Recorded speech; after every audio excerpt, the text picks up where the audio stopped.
Hey guys, so today I want to do a quick video talking about the Galaxy S6, Galaxy S8. Is it worth to upgrade?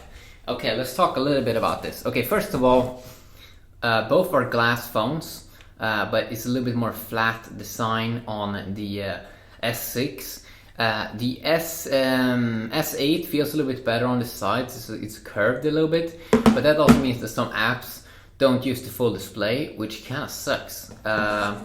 This one has a home button.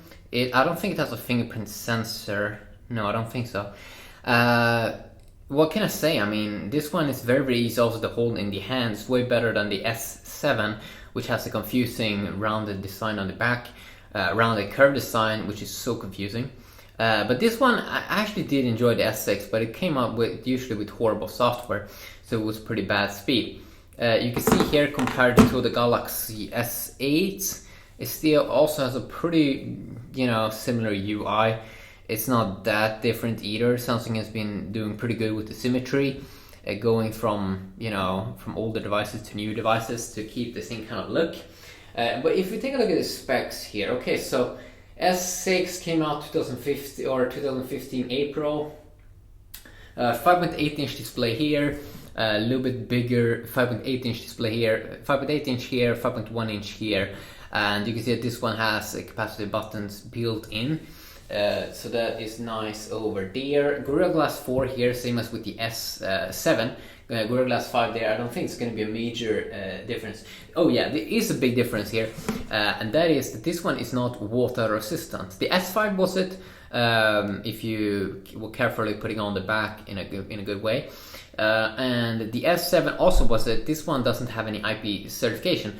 This one has an IP68 certification, so that means that this one is pretty more secure against crazy stuff. You do have a Mali T760 GPU on the S6, which means it's going to produce great games. This one comes with 32GB variant, this one only 64GB. Not like a massive difference there.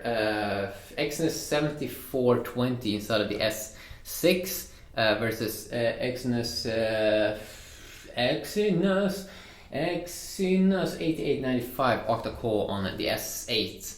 I don't think it's gonna be, again, I mean, it's not a massive difference really. I don't really see the upgrade reason.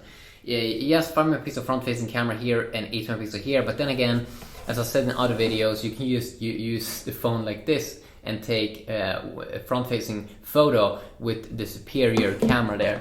So 20MP rear camera also on the S8, and actually this is hilarious. You have a 16MP sensor inside of the S6, but I don't think it's going to record 4K videos as good. But then again, who does that? I mean, that's just like a waste of time. Almost nobody does it. Okay, so video mode, you can record 2160p at 30 frames per second inside of the S8, so I think that's 2K, not 4K. On the oh wow, you can also record 2160 at 30 frames per second with the S6. Okay, that's interesting. Okay, so you can really do that already back in those days. Wow, that's interesting. So I mean, again, okay, the 2550 milliamps battery inside of the S6. I also have had more problems with S6 overheating. Here it's around 3000 milliamps. I also have it once happen on the S8, but it feels like the S8 have a little bit more stable software compared to the S6, which I've had a lot of problems with sometimes, a lot of glitches. But yeah, I mean, I don't see a massive reason to upgrade from the S6. The S6 is pretty good phone still. I mean, I'm still using my S6 Edge every day. It usually has a Wi-Fi hotspot. It's still a pretty decent phone. I mean, it's still holding up pretty well. So it can still be a very nice phone for sure. So again, I don't see a massive reason to upgrade to the S8, even though it's using the MHL thing here. But no, the speaker I'm pretty sure is going to be better inside of the S8, so that can definitely be a nice thing there. But yeah, it's not like a big reason to upgrade, I feel. But So yeah, quickly a video checking that out. Hope you enjoyed. Have a great day.